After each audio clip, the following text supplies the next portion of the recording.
Northern, female, working class. When Sophie Willan made her comedy debut last year, the industry pounced on her, she tells us, because of who she was, rather than what she did. "I never expected my identity to be more sellable than my talent," she says now, introducing a cracking sophomore hour, branded, that strains against those and other pigeonholes.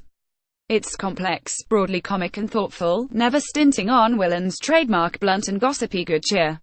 To begin, she interrogates those three identifying terms. Northern shorthand for nostalgic ideas about whippets and salt-of-the-earth values, against which Willan interposes modern Manchester and its love of hummus.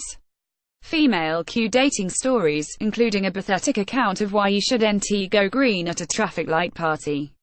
Working class A label whose hip again status Willan gleefully mocks before complicating the picture of her own background, not just the abandoned daughter of a drug-addicted mother, but also a Bolton to Bristol exile teased by her friends for returning home posh. I'd love to hear her thoughts on why working class is back in vogue.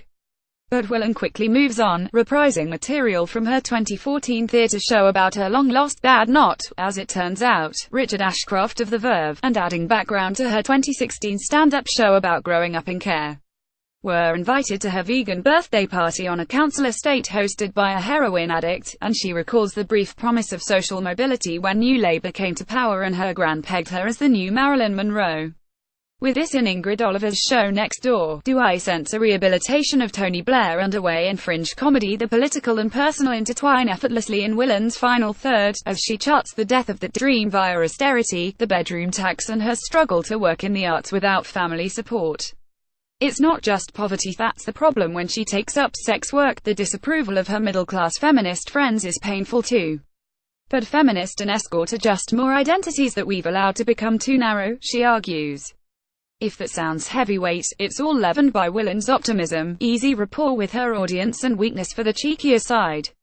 It's her talent, not her identity, that makes Branded well worth seeing, at Pleasance Courtyard, Edinburgh, until the 27th of August. Box office 01315566550.